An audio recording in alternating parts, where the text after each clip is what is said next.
methods and conclusions of mainstream scholarship. But at the same time, I acknowledge we are making progress in our understanding of Jesus. Some of the facts we know about Jesus, and most scholars agree on, are as follows. Number 1, Jesus was baptized by John the Baptist. Number 2, Jesus was a Galilean. He preached and did healings. Number 3, Jesus had 12 disciples according to him. Number 4, Jesus did his work for Israel. Number 5, Jesus was controversial at the temple.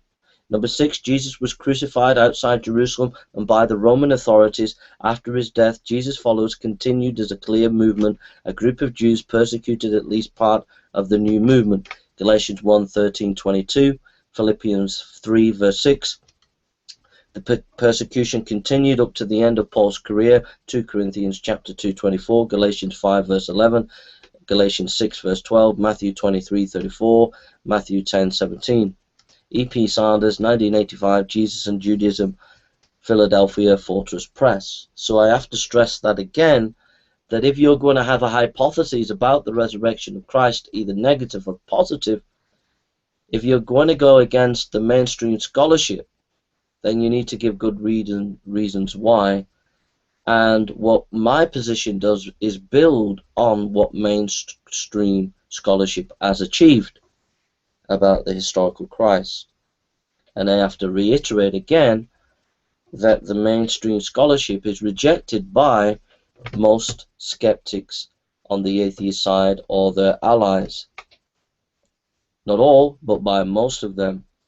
And they are seen and are fringe scholars. That doesn't mean to say fringe scholarship is bad scholarship, because you can be a fringe scholar and make good arguments. But what it does mean is that it is fringe scholarship, and there's a reason why it's a fringe scholar. It's generally fringe scholarship. It's the reason why it's fringe scholarship is because they are just rejecting the main facts of what mainstream scholarship has achieved, and they're doing that with esoteric and exotic theories rather than solid evidence, and that's why their views are not being accepted by the Academy. Number 3, evidence. So now we get to the, we've looked at presuppositions, we've looked at methodology, and now we look at the evidence. The evidence, A, the Gospels. The Gospels can be traced back to show that they are early historical material. This is extremely important. So my first argument is that the Gospels are early source historical material. 180 AD, Tatian, the historian, a Christian theologian, lived about 120 to 180 AD. His text, the Diatessaron, is a harmony of the 4 Gospels. The text was used by the Syriac-speaking churches and was a standard text for Christians of that time. So the fact that the Gospels were being used in 180 AD as a standardized text around Assyria and the ancient world shows you that the text must have been produced much earlier than 180 AD. Go back to 1st century, really. 150 AD, Justin Martyr, First Apology, 150 AD. In 150 AD, quotes the Gospel of John, chapter 3, in Apology 61, verse 4 and 5. In 130 AD, Eusebius, the historian, says that Papias Hierapolis talks about the writings of Matthew and Mark when Papias wrote his 5-volume exposition of the oracles of the Lord about 130. This is backed up by Ryland's Right papyri that contains a fragment of John's Gospel dating to 130 AD. This means the Gospel of John was much earlier. 120 AD, Polycarp, a disciple of John, in his letter to Philippian church, quotes from the Gospels and the other New Testament books. 100 AD, the Diadache was a teaching text used widely to the church.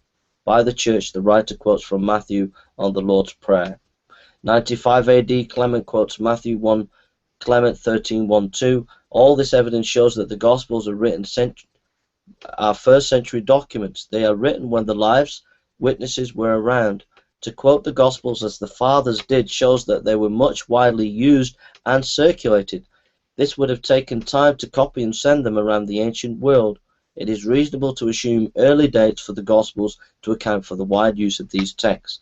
The scholars who agree with this are Giuseppe Riccaretti, Italian biblical scholar, an archaeologist and historian; John Arthur Thomas Robertson, a theological liberal, after studying the Gospels came to change his mind and settle for the early dates of the text; John Wainham, professor of New Testament Greek and biblical scholar; Bergen Gardason, Swedish professor at Lund University; Marcel Jauss, a French Bible scholar; Jean Carmignac,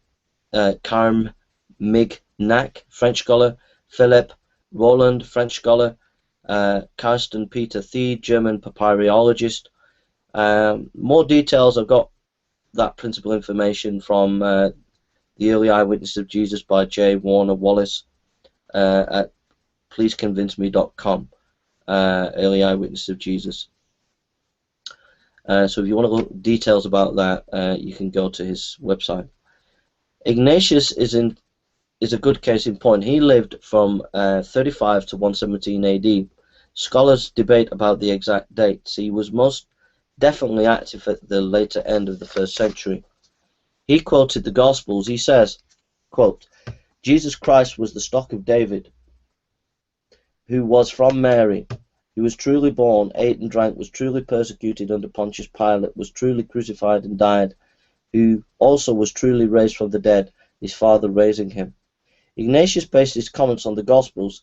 He knows at least 3 Gospels, Matthew, Luke, and John, and uses them often even in his letters. Ignatius' letter to the Trallians 9:4, J. and D. Kelly, Early Christian Creeds, London, Longman, 1963, page 68.